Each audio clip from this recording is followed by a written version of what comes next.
ल युनिट 8 मा चाहिँ कोलम थ्योरी भन्ने छ है। अब यसमा theories of column according to support system भन्ने छ। भन्न खोजेको के हो त भन्दा सपोर्टको आधारमा हामीले कसरी चाहिँ क्लासिफिकेसन गर्ने र त्यसको चाहिँ लोड रेसिस्टिङ क्यापासिटी कसरी डिटरमाइन गर्ने भन्ने छ। त्यस्तै critical load, long column theory by Euler's formula, limitation of Euler's formula र इन्टरमिडिएट कोलम भन्ने छ। त्यसमा के इम्पेरिकल फर्मुलाहरू छन् है। अब कोलम भन्ने बित्तिकै त्यो कोलम भन्नुभन्दा पहिले हामीले यो कोलममा कम्प्रेसिभ मेम्बर हो भन्ने बुझ्नुपर्छ। भन्न खोजेको के हो त भन्दा कम्प्रेसिभ मेम्बर त दुईटा हुन्छ, एउटा स्ट्रट पनि हुन्छ है, स्ट्रट पनि हुन्छ, कोलम पनि हुन्छ है। टेन्साइल मेम्बर छ भने हामीले टाई मेम्बर भन्छौँ, टिआई टाई मेम्बर भनेर पढेका थियौँ भने। अब यो स्ट्रट भनेको नि के हो त कम्प्रेसिभ मेम्बर नै हो है। स्ट्रट पनि कम्प्रेसिभ मेम्बर हो, कोलम पनि कम्प्रेसिभ मेम्बर नै हो। अब स्ट्रटमा यसमा अलिकति डिफ्रेन्सेस छ। त्यो भनेको के हो त भने यदि हामीले कम्प्रेसिभ मेम्बर जसले चाहिँ एक्सियल लोड मात्रै लिन्छ है, बेन्डिङ मोमेन्ट लिन सक्दैन, त्यस्तो खालको कम्प्रेसिभ मेम्बरलाई हामीले स्ट्रट भन्छौँ। त्यो कहाँ हुन्छ त भन्दा ट्रसहरूमा है। जनरली यो चाहिँ कहाँ हुन्छ त भन्दा ट्रसहरूमा चाहिँ हुन्छ। भन्न खोजेको जुन हामीले कम्प्रेसिभ मेम्बर त फ्रेममा पनि हुन्छ हैन, कम्प्रेसिभ मेम्बर फ्रेममा पनि हुन्छ, तर फ्रेममा भएको कम्प्रेसिभ मेम्बरले के लिन्छ त भन्दा बेन्डिङ मोमेन्ट, सियर फोर्स पनि रेसिस्ट गर्छ। तर ट्रसमा भएको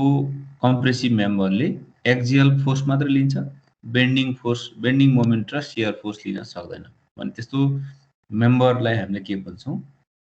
स्ट्रट भन्छौँ। यो जनरली हुने भनेको कहाँ हो त भन्दा ट्रसमा हुन्छ है। अब यसमा चाहिँ यो कन्टिन्युअस र डिस्कन्टिन्युअस भन्ने छ है। कन्टिन्युअस र डिस्कन्टिन्युअस भनेको जस्तो यो डिस्कन्टिन्युअस भयो, यो कन्टिन्युअस छैन, एउटा मात्रै दुईटा जोइन्टलाई मात्रै जोडेको छ। अब यहाँ चाहिँ कन्टिन्युअस भनेको के हो त भने दुईटा भन्दा बढी गसेट प्लेट भन्छौँ त्यहाँ त्यो ट्रसमा डिजाइन गर्दाखेरि हामीले प्लेट प्रोभाइड गर्छौँ, गसेट प्लेटलाई जोडेको छ भने जस्तो यो पुरै कन्टिन्युअस मेम्बर भयो। यति धेरै बुझिराख्नु डेप्थ गइराख्नु पर्दैन। यदि चाहिँ कहिलेकाहीँ सोधेको छ भने कन्टिन्युअस र डिस्कन्टिन्युअस स्ट्रट भनेको के हो भनेर डिफाइन गर भनेको छ भने यसरी लेख्न सक्छौँ। यो चाहिँ दुईटा जोइन्ट मात्रै जोड्यो, दुईटा भन्दा बढी चाहिँ गसेट प्लेटलाई जोडेको छ भने त्यसलाई हामीले कन्टिन्युअस स्ट्रस भन्छौँ। यो पुरैमा कम्प्रेसिभ मेम्बर आउनु, कम्प्रेसिभ फोर्स आउनु पर्यो है। त्यसैले के बुझ्नु पर्यो त भन्दा स्ट्रट भनेको कहाँनिर हुन्छ त भन्दा हाम्रो ट्रसमा हुन्छ। के बुझ्नु पर्यो त्यहाँनिर, त्यसले axial force, axially compressive force त लिन्छ, तर बेन्डिङ मोमेन्ट र सियर फोर्स रेसिस्ट गर्न सक्दैन। त्यस्तो खालको मेम्बरलाई हामीले के भन्छौँ त भन्दा स्ट्रट भनेर भन्छौँ। अब यसपछि कोलम, कोलम भन्ने बित्तिकै अब हामीले अगाडि नै चर्चा गऱ्यौँ, कोलममा के हुन्छ त भन्दा कम्प्रेसिभ लोड त आउँछ है, कम्प्रेसिभ लोड त आउँछ, तर त्यसले के पनि रेसिस्ट गर्छ त भन्दा बेन्डिङ मोमेन्ट, सियर फोर्स पनि रेसिस्ट गर्छ है। त्यो अर्थक्वेक लोडलाई पनि रेसिस्ट गर्छ, विन्ड लोड पनि रेसिस्ट गर्छ। भन्ने बित्तिकै के हो त भन्दा एक्सियल फोर्स चाहिँ आउने हो, तर त्यसले सबै लोडहरूलाई रेसिस्ट गर्न सक्छ। जस्तो कि यहाँनिर छ नि, यो एउटा भर्टिकल मेम्बर छ, यो भर्टिकल मेम्बरमा एकैछिन है,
ल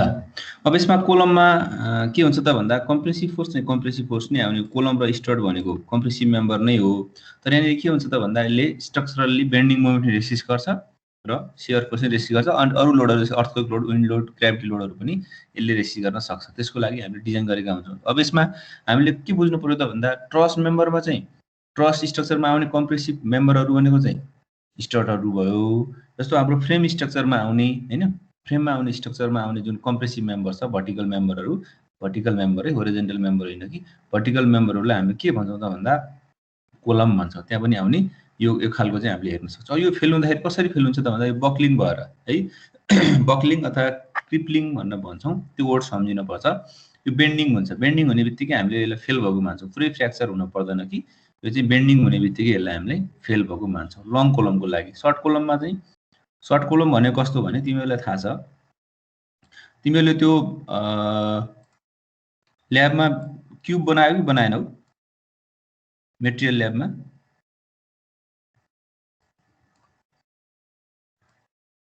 क्युब टेस्ट गर्यौ गरेनौ गरेनौ सर गरेनौ ल ब्रिक त फुटायो हैन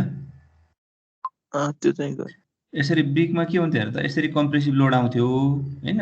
यो के हुन्छ यसरी क्र्याक भएर यसरी फेल हुन्थ्यो नि यसरी क्र्याक भएर यसरी फेल हुन्थ्यो यो चाहिँ क्रसिङ भएर फेल हुन्थ्यो त्यो पनि कम्प्रेसिभ मेम्बर नै हो सर्ट कोलम हो है सर्ट कोलम हो क्रसिङ भएर फेल हुन्थ्यो तर लङ कोलम के हुन्छ भने यसरी बेन्डिङ हुन्छ लोड लगाउने बित्तिकै बेन्डिङ हुन्छ यसको नि हामीले प्र्याक्टिकल गर्छौँ त्यो ल्याबमा हैन यहाँ के बुझिदिनु पर्यो भने लङ कोलम त्यसको सिलिन्डर रेसियो एउटा रेसियो छ त्यसलाई हामीले कति भ्यालु हुँदाखेरि चाहिँ सर्ट कोलम भन्ने कति त भन्दा बढी भएपछि लङ कोलम भन्ने कुरा नि हेरौँला यहाँ के बुझिदिनु पर्यो भने कोलम र स्टड दुइटै कम्प्रेसिभ मेम्बर हुन् कोलममा के हुन्छ त भन्दा एक्जियल लोड नै आउने हो स्टडमा नि एक्जियल कम्प्रेसिभ लोड नै आउने हो तर के हुन्छ त भन्दा त्यो कोलमले एक्जियल लोड भन्दा बाहेक अरू रेसिभ गर्न सक्दैन त्यो स्टडले कोलमले के हुन्छ त भन्दा बेन्डिङ मोमेन्ट सियर फोर्स सबै खालको लोडहरू रेसिभ गर्न डिजाइन गरिएको हुन्छ स्टड चाहिँ हामीले ट्रसमा भेटाउँछौँ भने यो कोलम चाहिँ फ्रेम स्ट्रक्चरमा हुन्छ त्यसरी बुझ्दा हुन्छ है सिम्पल थ्योरीमा यसरी हामीले लिन सक्छौँ ल यो कुराहरू हामीले भनिसक्यौँ सर र तिमीहरूले हेर्दा हुन्छ है अब स्टड भर्टिकल छ भने त्यसलाई हामीले कोलम नै भन्छौँ त्यसरी बुझ्दा पनि हुन्छ सबै कुराहरू चाहिँ हामीले यहाँ पढिसक्यौँ अब यसमा क्रसिङ लोड भन्ने छ हैन क्रसिङ लोड र क्रिप्लिङ लोड दुईटा टर्म छ त्यो क्रसिङ लोड अघि मैले भने तिमीहरूले चाहिँ एउटा ब्रिकलाई लिएर कम्प्रेसिभ मेसिनमा राखिसकेपछि त्यहाँ जब हामीले लोड एप्लाई गऱ्यौँ कति लोड एप्लाई गर्दाखेरि त्यो फेल भयो त्यसलाई हामीले क्रसिङ लोड भन्छौँ भन्न खोजेको कि सर्ट कोलममा छ भने क्रसिङ हुन्छ लङ कोलममा छ भने बक्लिङ अथवा क्रिप्लिङ भन्छौँ है बेन्डिङ हुने बित्तिकै यहाँ हामीले लोड लगायौँ एक्जियल लोड लगायौँ तलबाट नि एक्जियल लोड लगायौँ यो बेन्डिङ हुन थाल्ने बित्तिकै हामीले त्यो फेल भयो भनेर मान्छौँ है त्यो नै के हो त यसको त्यसलाई नै हामी के भन्छौँ भन्दा क्रिप्लिङ लोड भन्छौँ त्यस्तै यतापट्टिको सर्ट कोलम अहिले तिमीले अब त्यो क्युब बनाएका छैनौ पछि चाहिँ कङ्क्रिटकोमा बनाउँछौ होला अहिले ब्रिकलाई नै मानौँ ब्रिकमा चाहिँ कम्प्रेसिभ लोड लगाउने बित्तिकै त्यो सर्टेन टाइम पछि सर्टेन लोड गेन गरिसकेपछि त्यो के हुन्थ्यो फेल हुन्थ्यो हो त्यो फेलियर लोड जो हुन्छ त्यसलाई हामीले क्रसिङ लोड भन्छौँ भनेपछि के बुझ्नु पर्यो त भन्दा क्रसिङ लोड चाहिँ सर्ट कोलममा हुन्छ अनि क्रिपिङ लोड अथवा बक्लिङ लोड भनेको लङ कोलममा हुन्छ लङ कोलम र त्यसको पनि हामी डिफ्रेन्सेस छुटाउँला लङ कोलम चाहिँ बेन्डिङ हुन्छ जब जस्ट बेन्डिङ स्टार्ट हुने बित्तिकै हामी त्यसलाई के मान्छौँ त भन्दा फेल भयो भनेर मान्छौँ है त्यसलाई हामीले क्रिप्लिङ लोड बक्लिङ लोड त्यो कुरा भन्छौँ त्यस्तै सर्ट कोलममा हुने जुन फेलियर छ फेल हुन्छ लोड चाहिँ जुन लोडले फेल गराउँछ त्यो लोडलाई हामीले के भन्छौँ क्रसिङ लोड भन्छौँ ठिक छ यो टर्म बुझिन्छ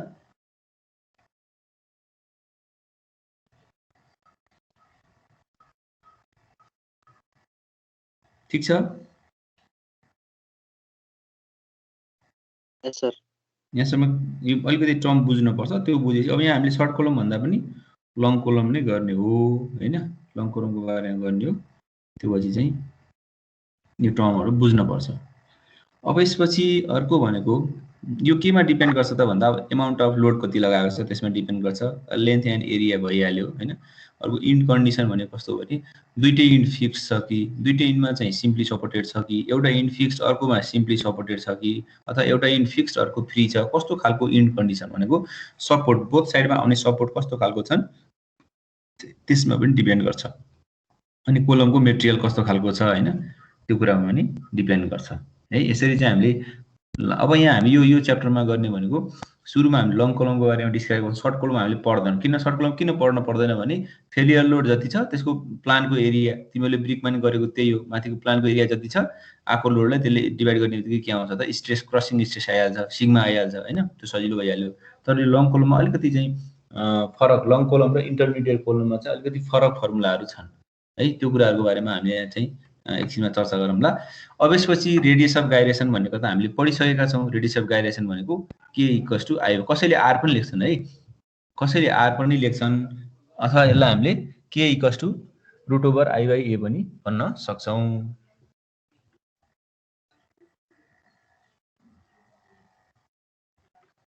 यसमा आर पनि लेखेका थियौँ भने त्यसलाई चाहिँ करेक्ट, आर भनेको नि एउटै हो, रेडियस अफ गाइरेसन भनेको root over I minimum by area हो, अथवा A equals to I equals to A into K square भयो। यहाँनिर के भनेको चाहिँ रेडियस अफ गाइरेसन, आई भनेको मोमेन्ट अफ इनर्सिया, अनि ए भनेको क्रस सेक्सनल एरिया है। अब यसमा सिलिन्डरनेस रेसियो एउटा यो नयाँ टर्म छ। सिलिन्डरनेस रेसियो भनेको के हो त भन्दा यो यसलाई हामीले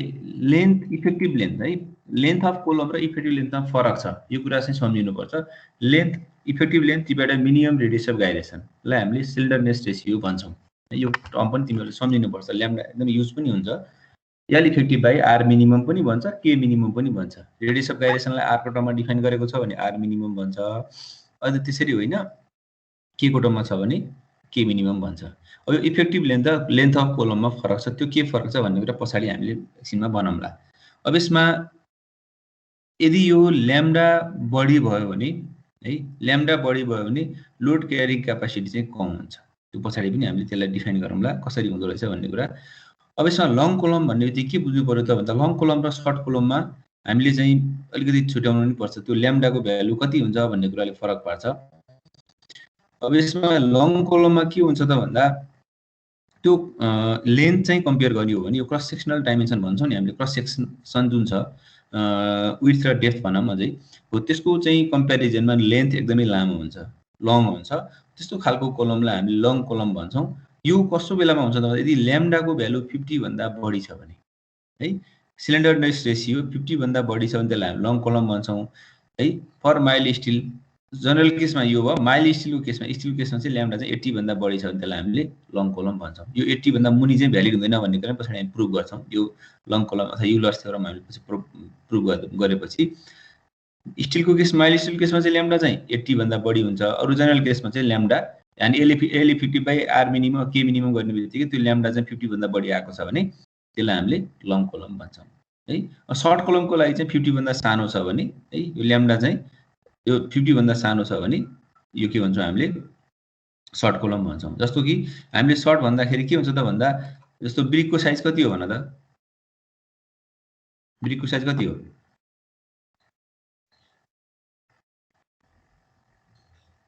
Hmm? 220, 110, 55.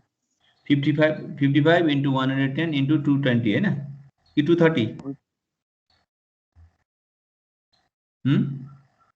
240 हो कि 230 होला हैन। भन्न खोजेको के हो भने त्यहाँनिर जे भए पनि डाइमेन्सन उस्तै छ नि, 55, 110, 230 भने उस्तै डाइमेन्सन भयो नि त, भनेको त्यति धेरै चेन्ज छैन भनेको त्यसरी बुझ्दा पनि हुन्छ। नभए सिधै हामीले के गर्छौँ त भन्दा L effective by R minimum गरिदिने हैन, लेन्थ बाई आर मिनिमम गर्ने बित्तिकै यो ल्याम्डा चाहिँ 50 भन्दा सानो हुने त्यो के भयो सर्ट कोलम भयो। हामीले जनरली पढ्ने भनेको लङ कोलम, अनि यो बिचमा चाहिँ छ कतै भने त्यसलाई इन्टरमिडिएट कोलमको बारेमा अब डिफाइन गरौँला है। अब यसमा हामीले के गर्छौँ, मेनली हामीले लङ कोलम पढ्न पर्ने हुन्छ, त्यसको क्रस सेक्सनल एरिया लेन्थको कम्पेरिजनमा धेरै ठुलो हुन्छ है, त्यो के अरे क्रस सेक्सनल एरिया चाहिँ भन्दा लेन्थ चाहिँ धेरै ठुलो हुन्छ, त्यसरी बुझ्दा पनि भयो। अब यहाँ हामीले पढ्ने भनेको लङ कोलम नै हो। लङ कोलम केमा हुन्छ, क्रिप्लिङ अथवा बक्लिङ भएर फेल हुन्छ भन्ने कुरा थाहा पाउनु पर्यो। अब यसमा अरू त्यस्तो नयाँ टर्म छैन, यो एल इफेक्टिभ बाई के मिनिमम भन्ने सम्झिनु पर्यो ल्याम्डाको भ्यालु चाहिँ। अब इन कन्डिसन कस्तो हुन्छ त है, इन कन्डिसन भनेको केमा डिपेन्ड गर्ने हो त भन्दा टाइप्स अफ सपोर्टमा डिपेन्ड गर्ने हो। त्यो इन्डमा हामीले सपोर्ट चाहिँ कस्तो राखेका छौँ, त्यो बोथ साइडमा कस्तो खालको सपोर्ट छ त्यसमा डिपेन्ड गर्ने हो। त्यसो हो भने कसरी डिपेन्ड गर्छ त, अथवा त्यसको चाहिँ फेलियर नेचर कस्तो हुन्छ त, त्यो कुरा पनि हेरौँ। भन्न खोजेको कुरा एउटा के हुनसक्छ त भन्दा बोथ इन्ड्स आर हिन्ज हुनसक्छ। केस 1 मा दुईटै चाहिँ इन्ड के हुनसक्छ त भन्ने हिन्ज हुनसक्छ। त्यो भने के हो त भन्दा यसरी हुन सक्छ हेर त है यता पनि हिन्ज छ हिन्ज सपोर्ट छ यता पनि हिन्ज सपोर्ट छ यो फेल हुँदाखेरि यसरी हुन्छ हिन्जमा यो फेल हुने कन्डिसन पनि त्यही हामीले अस्ति चाहिँ हिजो अस्ति पनि भनेको थियो नि बाउन्ड्री कन्डिसन डिफाइन गर्ने भन्थ्यौँ नि हामीले भनेपछि हिन्जमा के हुन्छ त भन्दा यहाँ त मोमेन्ट आउँदैन यहाँ पनि मोमेन्ट आउँदैन हिन्जको कन्डिसन के हो त भन्दा डिफ्लेक्सन हुने हो के अरे चाहिँ डिफ्लेक्सन हुँदैन भनेको यो सपोर्ट लोड लगाइसकेपछि नि यही पोइन्टमा हुन्छ लोड लगाउनुभन्दा पहिला नि त्यही पोइन्टमा हुन्छ यो पनि त्यही हो भर्टिकल डिफ्लेक्सन र होरिजोन्टल डिस्प्लेसमेन्ट भनेर बुझ्दा पनि हुन्छ अझै डिस्प्लेसमेन्ट हुँदैन तर मोमेन्ट त यसले रिसिभ गर्न सक्दैन नि त भनेपछि कहाँबाट बेन्डिङ हुन्छ त भन्दा त्यही सपोर्टबाटै यो बेन्ड हुन्छ यो पनि के हुन्छ सपोर्टबाटै बेन्ड हुन्छ भनेपछि यो इफेक्टिभ लेन्थ के भयो त भन्दा लेन्थसँगै बराबर भयो त्यसैले यहाँ यो के फ्याक्टर भन्ने पनि छ पछाडि के फ्याक्टर पनि युज गर्नुलाई के चाहिँ 1 हुने हो भनेको यो यल र एलईको भ्यालु बराबर हुने बुझिन्छ यो कुरो हामीले बीममा पनि यसरी हेरेका थियौँ नि जस्तो यो हामीले सुरुमा एप्लाइड मेकानिक्सदेखि पढ्दै आइरहेछौँ एकदम चाहिँ यो कन्सेप्चुअली बुझ्नुपर्छ भनेर मैले त्यहाँ धेरै टाइम लगाएर भनेको पनि थिएँ अब यसमा के हुन्छ लोड लगाउने त के हुन्छ त भन्दा यसको के हो यहाँ यो हिजले नि मोमेन्ट रिसिभ गर्दैन रोलरले मोमेन्ट रिसिभ गर्दैन यहीँबाट बेन्डिङ हुन्छ यसरी भनेको त्यही हो यहाँ भनेको यहाँ स्लोप आउँछ यहाँ पनि स्लोप आउँछ भनेपछि लेन्थ त इक्वलै भयो नि बेन्डिङ भनेको कहाँनिर इन्फ्लेक्सन पोइन्ट भयो भन्दा एउटा इन्फ्लेक्सन पोइन्ट यो भयो एउटा इन्फ्लेक्सन पोइन्ट बी यो भयो यहीँबाट बेन्डिङ सुरु हुने भयो यसलाई हामीले के भन्छौँ त भन्दा यो कन्डिसनमा length effective length of column चाहिँ के भयो त भन्दा गिभन लेन्थ अफ कोलमसँग के भयो इक्वल भयो त्यसैले के इक्वल्स टु के भयो 1 नै भयो बुझिन्छ यो कुरा ठीक छ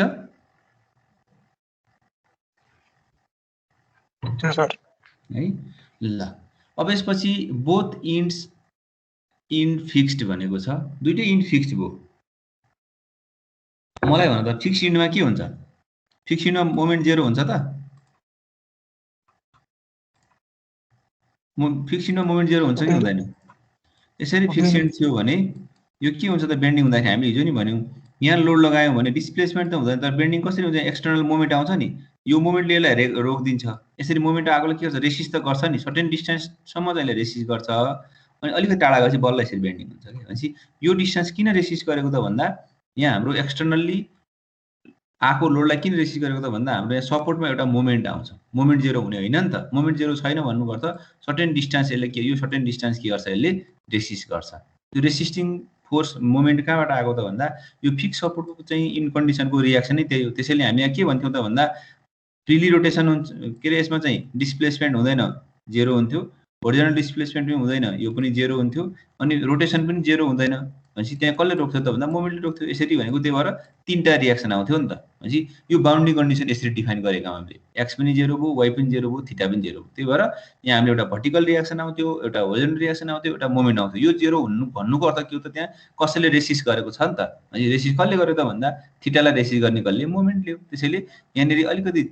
यहाँ एउटै लाइनमा कोइन्साइड गर्छ किनभने यो पोइन्ट ए थियो भने एमा टेन्जेन्ट ड्र गर्ने हो नि त भनेपछि टेन्जेन्ट लाइन र यो स्ट्रेट लाइन एउटा लाइनमा कोइन्साइड हुन्छ भनेपछि यहाँनिर थीटा के हुने भयो 0 हुने भयो कसले त्यो 0 गराएको त भन्दा यो फिक्स इन्डमा आउने सपोर्ट मोमेन्टले यसरी चाहिँ हामीले बुझ्नु पर्यो त्यसरी नै के गर्छौँ त भन्दा बाउन्ड्री कन्डिसन डिफाइन गर्ने हो त्यो भएर एकदमै सुरुदेखि नै हामीले त्यो कन्सेप्चुअली पढेका छौँ तिमीहरूले चाहिँ भुल्न भएन झुकिनु भएन है भनेपछि अब के हुने भयो त बोथ इन्ड्स आर फिक्स्ड भन्यो भने यस्तो खालको कन्डिसन हुने भयो अब यहाँनिर हेर त यसको इन्फ्लेक्सन कहाँबाट आयो त भन्दा अलिकति टाढा गएर यसरी बुझ्दा नि हुन्छ नभए यसरी यो फिक्स सपोर्ट मानेर यो बुझ्न त बुझिन्छ होला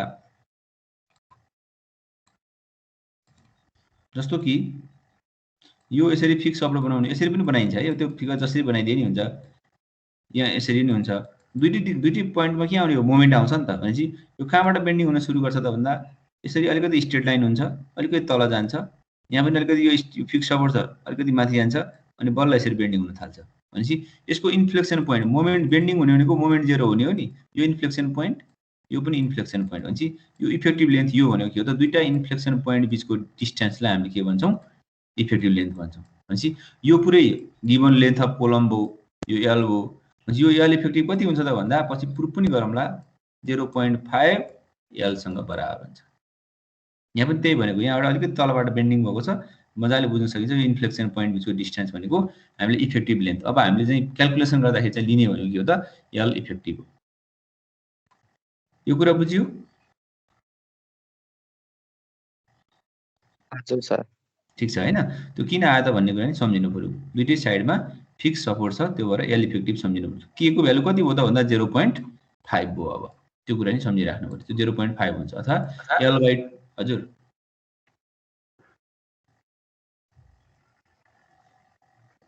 भन न कसले सोध्दै थियो कसको क्वेशन छ के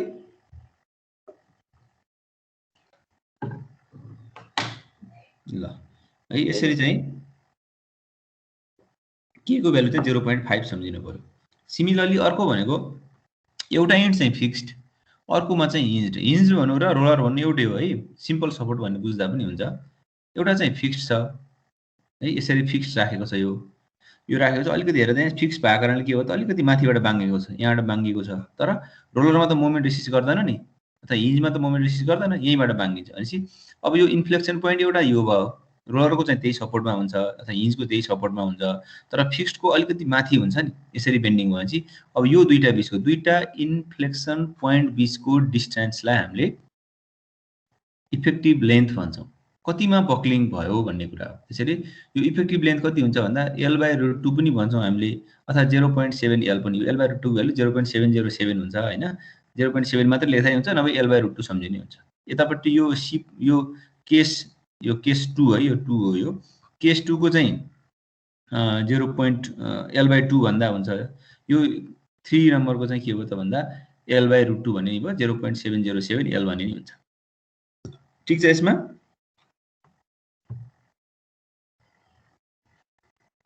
यस सर अब अर्को केस भने एउटा फिक्स्ड हुने अर्को फ्री हुने एउटा फिक्स्ड अर्को फ्री अब यो लोड लाउँदा यस्तो कन्डिसन आउँछ कि अर्को इन्फ्लेक्सन पोइन्ट भेटाउने यो त फिक्स्ड हो हैन यसरी बाङ्गिन्छ अर्को पोइन्ट भेटाउन यति नै डिस्टेन्स जानुपर्छ भनेको इफेक्टिभ लेन्थ के भइदिन्छ भन्दा 2l भइदिन्छ कि त्यो पछाडी प्रुफ गर्दाखेरि हेर्दा नि हुन्छ हामीले त्यो जुन बर्नौलीज इक्वेसन भन्यौ नि m/ei = d²/dx² भन्ने इक्वेसन यहाँ पनि युज गर्ने हो हामीले हैन त्यो इक्वेसन युज गरेर निकाल्दाखेरि चाहिँ कति आइदिन्छ भन्दा त्यो फ्याक्टर के चाहिँ 2 आइदिन्छ कि अब यसरी यी चारवटा केसमा है यी चारवटा केसमा के बुझ्दिनु पर्यो त भन्दा हामीले यो भन्दा बढी केस हुँदैन कि चाहिँ दुईटा फिक्स्ड होला कि चाहिँ एउटा फिक्स्ड एउटा फ्री होला कि चाहिँ दुईटै हिन्ज होला कि चाहिँ एउटा फिक्स अर्को हिन्ज होला यसरी चारवटा केसमा चाहिँ यो के को भ्यालु पनि सम्झिराख्नु पर्यो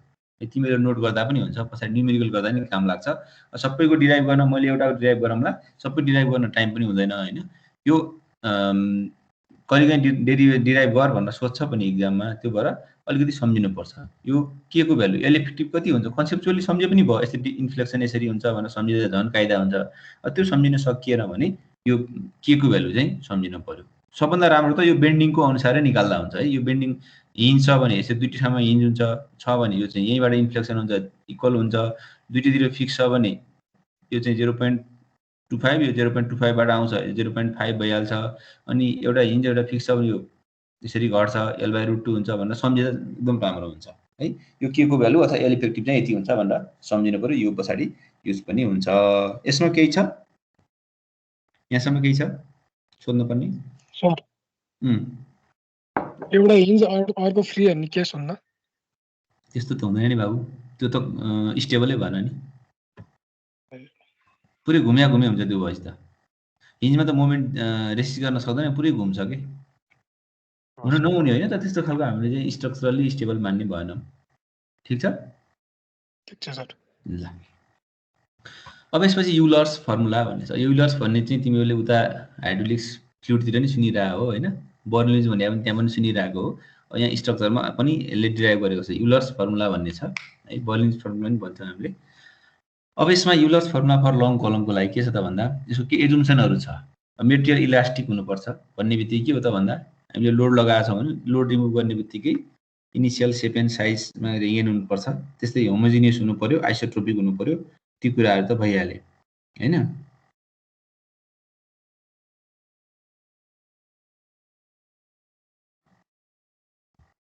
ल अनि त्यस्तै कोलम चाहिँ लङ हुनुपर्छ है लङ कोलम भन्ने चाहिँ युलर्स फर्मुला चाहिँ लङ कोलमलाई मात्रै भ्यालिड छ है लङ कोलमको लागि मात्रै यो भ्यालिड छ त्यस्तै लोड इज ट्रुली एक्सियल भन्ने चाहिँ लोड चाहिँ कम्प्रेसिभ हुनुपर्छ एक्सिसबाटै पास हुनुपर्छ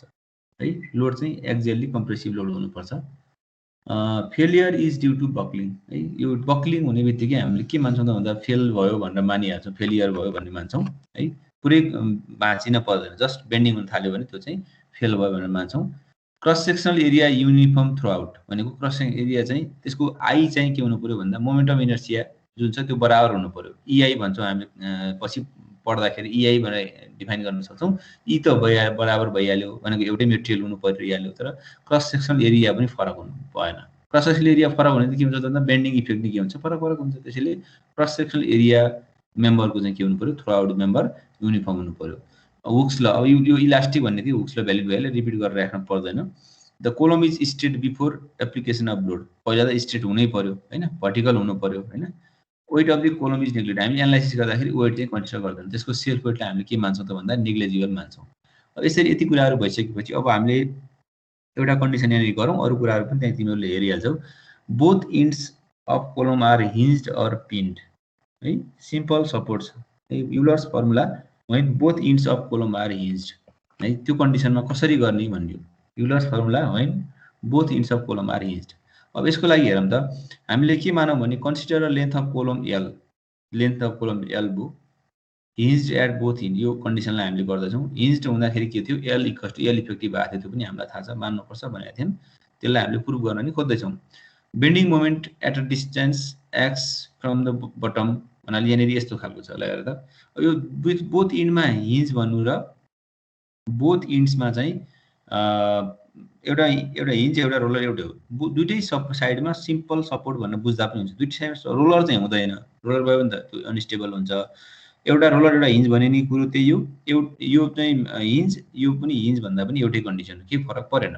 अब यहाँनिर हामीले एक्जियल लोड लगाउँछौँ यो एक्जियल लोड लगाउँदाखेरि हामीले यहाँ गर्ने के हो त भन्दा उही हामीले अगाडि चाहिँ डबल इन्डिकेसन मेथडमा गरे जस्तै एउटा चाहिँ पीको इक्वेसन निकाल्छौँ अब यहाँनिर तिमीहरूले चाहिँ यो एक्समा यो बेन्डिङ भयो लोड लगाउने बित्तिकै के हो त यो क्रिप्लिङ लोड यहाँ पी लोड भनेका छौँ हामीले एप्लाई गऱ्यौँ लोड बढाउँदै बढाउँदै बढाउँदै कहाँसम्म बढायौँ त भन्दा त्यो जस्ट बेन्डिङ हुन थाल्यो जस्ट बक्लिङ हुन थाल्यो भने त्यो लोडलाई हामीले क्रिप्लिङ लोड भन्छौँ है सुरुमा लोड पी भनेका छौँ पछि पिसिआर किन भनेको त भन्दा यो बेन्डिङ गराउने लोड भयो भनेपछि अब यहाँ यो चाहिँ के छ यसको टोटल लेन्थ चाहिँ एल छ यो एक्स डिस्टेन्स माथि यो कति बेन्डिङ भयो कति डिफ्लेक्सन भयो त वाइ डिस्टेन्स डिफ्लेक्सन भयो यो वाइ डिस्टेन्स के भयो छ डिफ्लेक्सन भएको छ अब मैले यो पोइन्टमा बसेर मोमेन्ट लिन्छु मोमेन्ट लिँदाखेरि त के हो त भन्दा यो पिसिआर इन्टु वाइ हुने भयो परपेन्डिकुलर डिस्टेन्स यानी के हो त माइनस किन भयो त भन्दा एन्टी क्लकवाइज डिरेक्सन माथिबाट हामी टप टु बटममा हेर्दाखेरि के लिनु भने थ्योरी यसको चाहिँ साइन कन्भेन्सन भनेको एन्टी क्लकवाइज मोमेन्ट चाहिँ नेगेटिभ लिनु एन्टी क्लकवाइज मोमेन्ट नेगेटिभ लिनु त्यो भने कति भयो त भन्दा पिसिआर यो इन्फ्लेक्सन पोइन्टमा बसेर लिने है इन्फ्लेक्सन पोइन्टमा बसेर लिँदाखेरि चाहिँ अथवा यो बेन्डिङ भएकै पोइन्टमा लिने हो भने यो पिसिआर इन्टु वाइ भयो पिसिआर इन्टु वाइ के भयो त भन्दा एन्टी क्लकवाइज डिरेक्सनमा थियो एन्टी क्लकवाइज डिरेक्सन हुँदाखेरि के भयो त यो नेगेटिभ भयो त्यसैले हामीले MX equals to minus PCR into Y गर्यौँ यसमा केही छ सोध्न पर्ने तिमीहरूले के क्वेसन सोध्न सक्छौ यसमा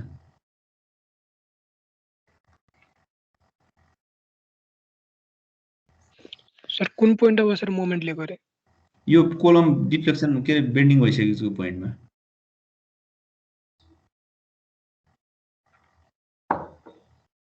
ठीक छ सर अरु के छ क्वेसन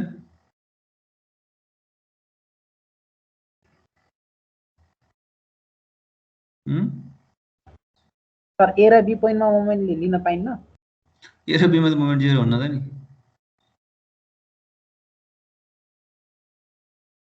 एमा बसे नि 0 बीमा बसे नि 0 हैन र हो सर अझै अरु क्वेसन सोधा अझै क्वेसन आएन के तिमीहरुले अझै झुकिने क्वेसन नै सोधेन हो रिएक्सनहरु गर्ने हैन हो कुन रिएक्सन एको कस्तो त नि भर्टिकल कि होरिजन्टल भर्टिकल त यो पीसीआर हुन्छ नि नानु यो पीसीआर सँग होरिजन्टल रोलर सँग हो त्यो झुकिने क्वेसन नै त्यही हो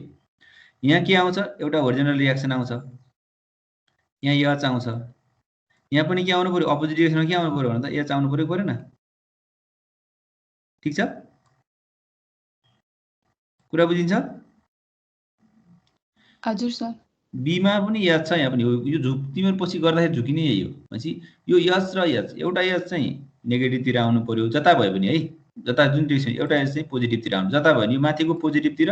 तलको चाहिँ नेगेटिभतिर आउन नि सक्छ। भनेपछि यसले के क्रिएट गर्छ भन त, यो त सर्टेन डिस्टेन्स एलमा छ, यहाँ मोमेन्ट क्रिएट गर्यो गरेन यसले भन त, कपल फर्मेसन हुन्छ, एचएल बराबरको कपल फर्मेसन हुन्छ, यसले गर्छ। ठिक छ, हजुर सर। भनेपछि यो एचएललाई ब्यालेन्स गर्ने मोमेन्ट कसले क्रिएट गर्ने हो त नि, त्यसो भए गर्छ त। सपोर्ट एमा के छ हेर त, सपोर्ट एमा पनि हिन्छ जहाँ मोमेन्ट 0 हुन्छ, सपोर्ट बीमा पनि हिन्छ अथवा रोलर सपोर्ट छ, मोमेन्ट 0 हुन्छ। भनेपछि यो एचको भ्यालु कति हुँदो रहेछ त भन्दा 0 हुँदो रहेछ कि। रेसिस्टिङ मोमेन्ट त कहीँ पनि छैन नि, रेसिस्टिङ मोमेन्ट कसैले क्रिएट गरेको छ त छैन। भनेपछि यो कपल फर्मेसन त गर्छ, होरिजोनल रिएक्सन त आउँथ्यो, तर के हुन्छ त भन्दा त्यसको न्युमेरिकल भ्यालु कति हुन्छ,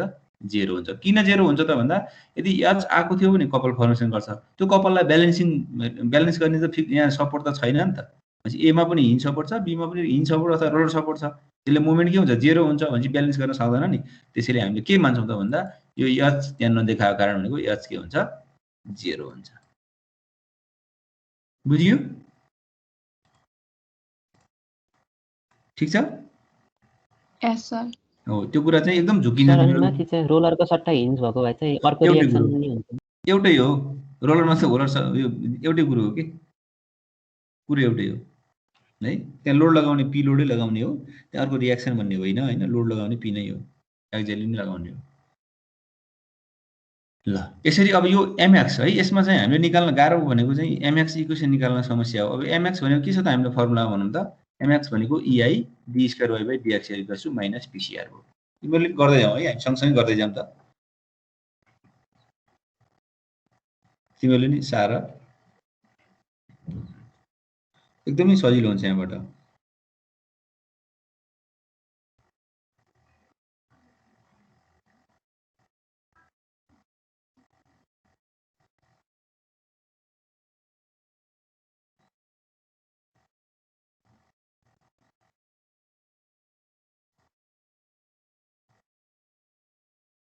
ठिक छ, भयो यहाँसम्म?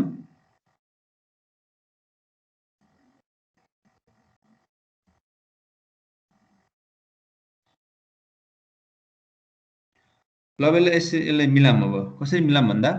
यो पिसिआर र वाइलाई यता ल्याइदिउँ। यसलाई मैले कसरी गरेँ हेर त, D square Y by dx square, यो इआईलाई यता लिएँ भनेको PCR by EI into Y equals to 0 भयो होइन। यो डी स्क्वायर वाई बाई मैले सेकेन्ड डिग्री होमोजिनियस इक्वेसनतिर लान खोजेँ। अब यो पिसिआर बाई इआईलाई मैले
लाइन कनेक्सन भयो, ठिकै छ।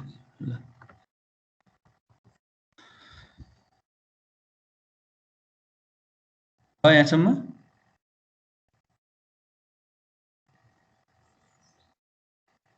हेलो हजुर सर। यस सर। ल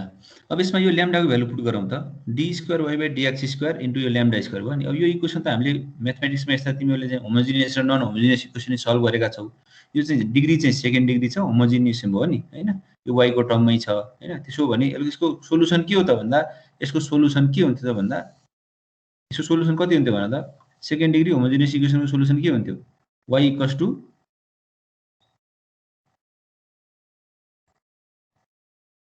कसैलाई थाहा छ?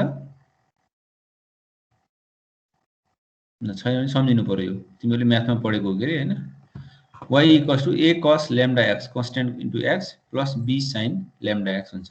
Solution of second degree homogeneous इक्वेसनको चाहिँ यसरी हुने भयो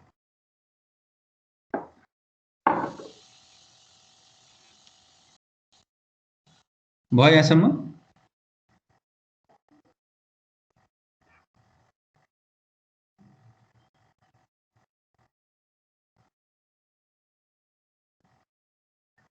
Yes, sir.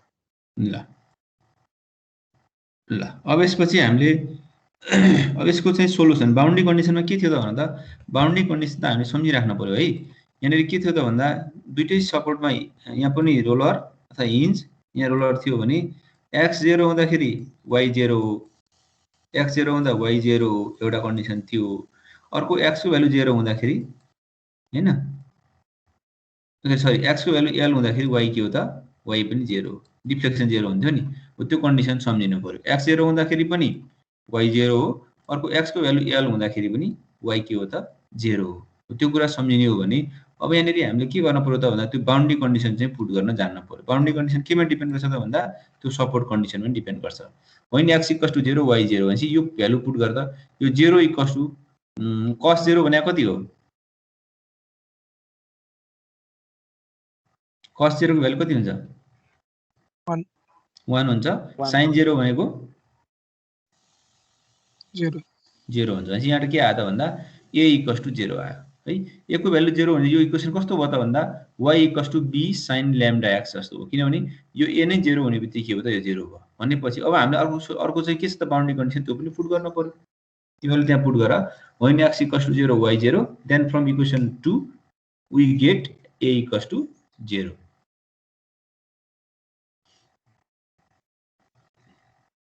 now equation 2 becomes y equals to b sin lambda x भयो ठीक छ यहाँसम्म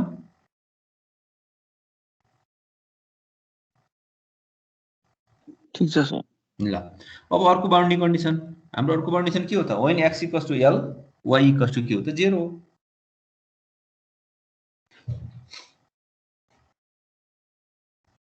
when x equals to l y equals to के हो त 0 त्यो पुट गराउँदा कस्तो हुने भयो इक्वेसन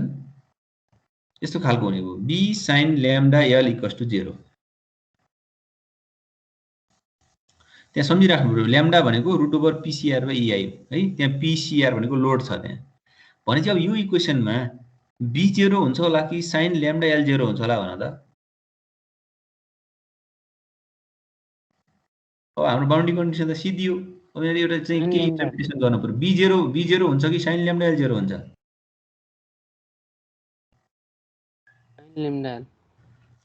बी 0 भयो भने के हुन्छ पुरै टर्म 0 हुन्छ र त बी 0 भयो भने पुरै पार्ट 0 हुन्छ त्यो पोसिबल भ्यालु नै भएन भनेपछि sine lambda L equals to 0 छ भने त हामीसँग ट्रिग्नोमेट्रिक अनुसार हामीले चाहिँ जनरल सोलुसन त डिटरमाइन गर्छौं नि सक्छौं नि हामी जनरल इक्वेसन त हुन्छ भनेपछि बी 0 हुने भएन किन हुने भएन त बी यदि 0 मान्यो yo sign lambda L into 0 भनेको त 0 हो त्यो पोसिबल नै भएन त्यसैले बी 0 लिन पाइन्न त्यो किन पाइदैन भन्दा बक्लिङै हुने भएन भनेपछि सबै 0 हुने हो भने त एन्सर त आएन भनेपछि के भयो त भन्दा buckling of column does not take place so B does not equals to 0 यो 0 हुँदैन बी 0 हुने नै भएन भनेपछि के हुने भयो त भन्दा sine lambda L equals to 0 हुन सक्छ अब तिमीले ट्रिगोनोमेट्रीमा पढ्दाखेरि म्याथमेटिक्समा के पढाएको थियौ त भन्दा साइन nx इक्वल्स टु 0 हुँदा अथवा sine constant into x equals to 0 हुँदा अथवा जेसुकै भने पनि साइन x को जनरल सोलुसन के हो त त्यहाँ यसको जनरल सोलुसन हामीले पढ्थ्यौं नि cos को के हुन्थ्यो sin को के हुन्थ्यो tan को के हुन्थ्यो भनेपछि यसको जनरल सोलुसन के हो त भन्दा यसको सोलुसन के हुन सक्छ भन्दा ल्याम्डा एल इक्वल्स टु 0 पनि हुन सक्छ पाई पनि हुन सक्छ 2 पाई पनि हुन सक्छ 3 पाई पनि हुन सक्छ n पाई सम्म जान सक्छ कसको हो नि फरक हुन्थ्यो है त्यो कुरा ख्याल गर्न पर्यो हामीसँग यहाँ साइन आएको छ साइनलाई मात्र हेर्नु पर्यो साइनको यसको जनरल सोलुसन के हो त भन्दा ल्याम्डा एल इक्वल्स टु 0 पाई 2 पाई 3 पाई अथवा 4 पाई गर्दै गर्दै जाँदा n पाई सम्म हुन सक्छ ठीक छ यहाँसम्म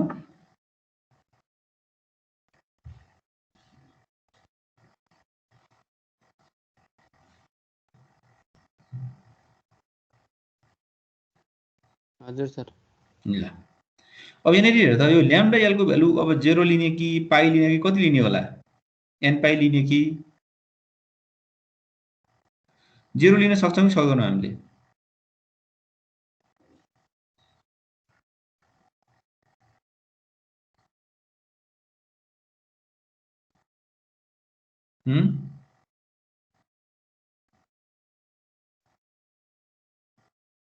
सक्दैनौँ। एल नि 0 0 लियो भने के हुन्छ? त्यहाँ पनि 0 लिने बित्तिकै त पिसिआर यो त के हो त? पिसिआर बाइ इआई हो। लोड फेरि के हुन्छ? 0 हुन्छ। त्यो पोसिबल नै भएन। त्यसैले हामी के एनमै जाउँ है। यो पी 0 हुन्छ,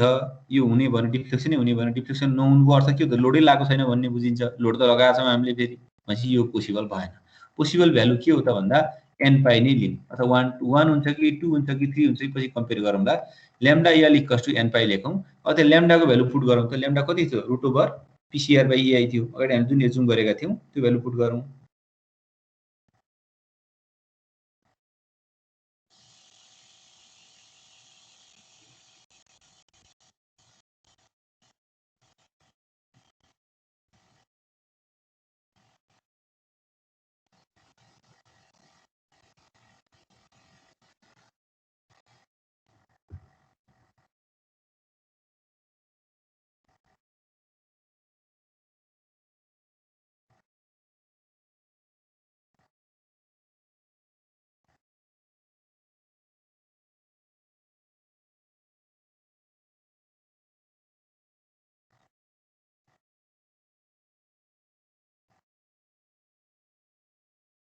कति आउने भयो? यस्तो खालको भयो। अब स्क्वायरिङ बोथ साइड गरौँ हैन? N square pi square EI by L इफेक्टिभको होल स्क्वायर भयो। सिधै यहाँनिर पाई मात्रै लिइदिने भइहाल्थ्यो हैन? एनको टर्ममा राख्ने हो भने त्यति लियौँ भनेपछि अब पिसिआर भनेको कति हुने भयो त भन्दा यसको स्मलेस्ट भ्यालु सुरुमा भनेको हामीले क्रिटिकल लोड अप्टेन गर्ने हो नि। भनेको सुरुमै डिफ्लेक्सन कति बेला हुन्छ त भन्दा यो 1 हुने बित्तिकै भइहाल्ने भयो नि। 1 2 3 4 5 लिइराख्नै परेन। सुरुमै के हुन्छ त भन्दा सबैभन्दा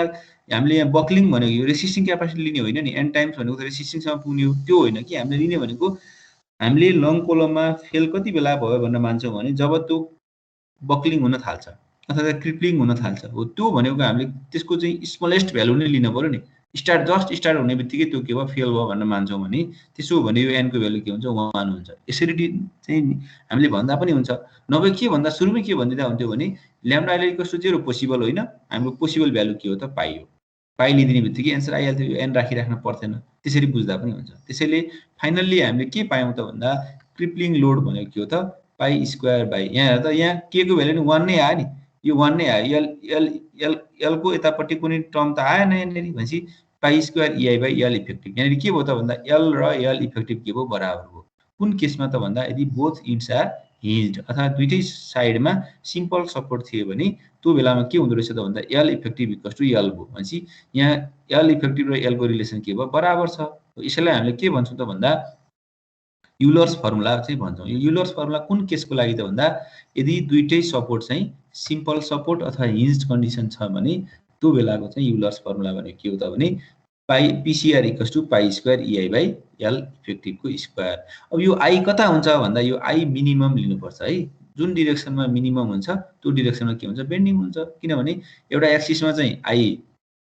एउटा भ्यालु होला, आई एक्स होला, अर्कोमा आई वाई होला। कुन डिरेक्सनमा बेन्डिङ हुन्छ त भन्दा जता मोमेन्ट अफ इनर्सिया भनेको जुन डिरेक्सनमा कम रेसिस्ट गर्छ नि। मोमेन्ट अफ इनर्सिया भनेको के हो त? त्यसको कुनै पनि मेटेरियलको रेसिस्टिङ क्यापासिटी डेभलप गर्ने हो नि त। भनेपछि म्याक्सिममतिर रेसिस्टिङ चाहिँ बेन्डिङ हुन्छ कि मिनिममतिर हुन्छ भन्दाखेरि जतातिर कमजोर छ त्यतै बेन्डिङ हुन सुरु गर्छ। त्यसैले यो आई के हो त? मिनिमम लिनुपर्छ। त्यसैले कतै कतै लेख्दाखेरि के पनि लेख्छ भने क्रिप्लिङ लोड भनेको पाई स्क्वायर इआई मिनिमम लेख्छ है। यहाँनिर आई मिनिमम बाई एल इफेक्टिभको स्क्वायर भनेर बुझ्दा पनि हुन्छ। यसरी हामीले के भयो त भन्दा यो सिम्पली सपोर्टेड सपोर्ट छन् अथवा चाहिँ बोथ इन्ड चाहिँ हिन्ड छन् भने त्यो कन्डिसनमा आउने क्रिप्लिङ लोड भनेको pi square EI by L इफेक्टिभको होल स्क्वायर हुन्छ। यो कुराहरू अरू कुराहरू तिमीहरूले हेर, अरू डेरिभेसन त्यहाँ पठाउँला मैले होइन, सबै प्रुभ गर्नु भ्याइन्न। तर हामीलाई न्युमेरिकको लागि यो भ्यालुहरू चाहिन्छ। 0.5 एल इन युनिट चाहिन्छ। ल तिमीहरूले त्यसमा त्यो किताब छ भने किताबमा हेरेको, नत्र म यो त तिमीहरूलाई पठाइदिउँला होइन। यसमा के हुन्छ भने जस्तो एउटा यहाँनिर हेरौँ त ल। एउटा इन्ड चाहिँ फिक्स छ होइन, एउटा फिक्स छ, एउटा अदर हिन्ड छ भने कस्तो खालको आउँछ भने यो इक्वेसन तिमीले निकाल्न सकिहाल्छौ होइन। यहाँ रियाक्सन नै आउँछ। अब यहाँ रियाक्सन आउने भयो है। अघि हामी रियाक्सन 0 मानेको थियौँ। यहाँ रियाक्सन किन आउँछ त भन्दा यहाँ फिक्स सपोर्ट छ। फिक्स सपोर्टले मोमेन्ट के गर्छ, रेसिस्ट गर्छ भनेपछि रियाक्सन पनि आउने, ओरिजिनल रियाक्सन पनि आउने भयो। यहाँ कस्तो आउँछ भन्दा यस्तो आउँछ कि यो हेर त, यो पिसिआर बाई यो छ नि, यो देखिया छ, यो हाइलाइट गरेको कुरा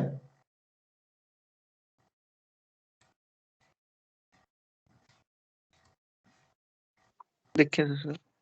है। यो पार्ट कस्तो भएछ, यो पार्ट हेर त, पाई स्क्वायर एआई बाई, अघि त एल इफेक्टिभ आएको थियो नि, यहाँ एल बाई रुट 2 को टर्ममा आउँछ क्या। भनेपछि यहाँ सोल्युसन के आउँथ्यो भन्दा यो रुट 2 पाई आउँथ्यो कि। भनेपछि यहाँ हामीले एउटा इन्ट चाहिँ फिक्स्ड, अर्को चाहिँ हिन्ज छ भने एल बाई रुट 2 हुन्छ भनेर मानेको थियौँ नि, यसरी आइदिन्छ कि। भनेपछि एल इफेक्टिभ कति भयो त भन्दा के टाइम्स एल हो होइन, के टाइम्स एल हो। यो के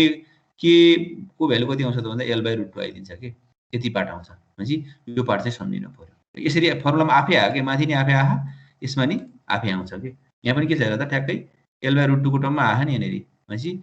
यो इफेक्टिभ लेन्थ कति भयो त भन्दा यो एल इफेक्टिभ भनेको केएल हुन्छ अथवा चाहिँ एल बाई रुट 2 हुन्छ के भनेको, यसरी आइदिन्छ। त्यस्तै यो बोथ इन्ट फिक्स छ भने यहाँ कस्तो आइदिन्छ भने, बोथ इन्ट फिक्स छ भने यहाँनिर हेर्दा यो पिसिआर चाहिँ यो 1/4 टाइपको आयो नि। यो पाई स्क्वायर एआईमा कम्पेयर गर्ने हो त यो 1/4 हुन्छ। 1/4 भनेको यो एल इफेक्टिभ भनेको एल बाई 2 भयो। भनेपछि यहाँ के को भ्यालु 1/2 आइदिन्छ कि। यसरी फर्मुलामा आउँछ भनेको। यो पनि युलर्स फर्मुला, तर कसको लागि हो त भन्दा हाम्रो एउटा बोथ इन्ट्स फिक्स छ भने यसरी आउँछ। हो यी कुराहरू चाहिँ हामीले गर्न सक्छौँ। तिमीले सर हेर होइन, तिमीलाई छैन भने म पठाउँला। यो कुराहरू चाहिँ सम्झिदिनु पर्यो। अरू त हामीले के हो त भन्दा न्युमेरिकल हामीले सजिलैसँग सल्भ गर्न सक्छौँ। ल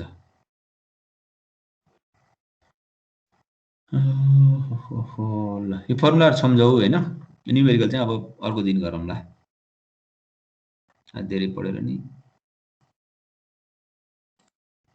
गाह्रो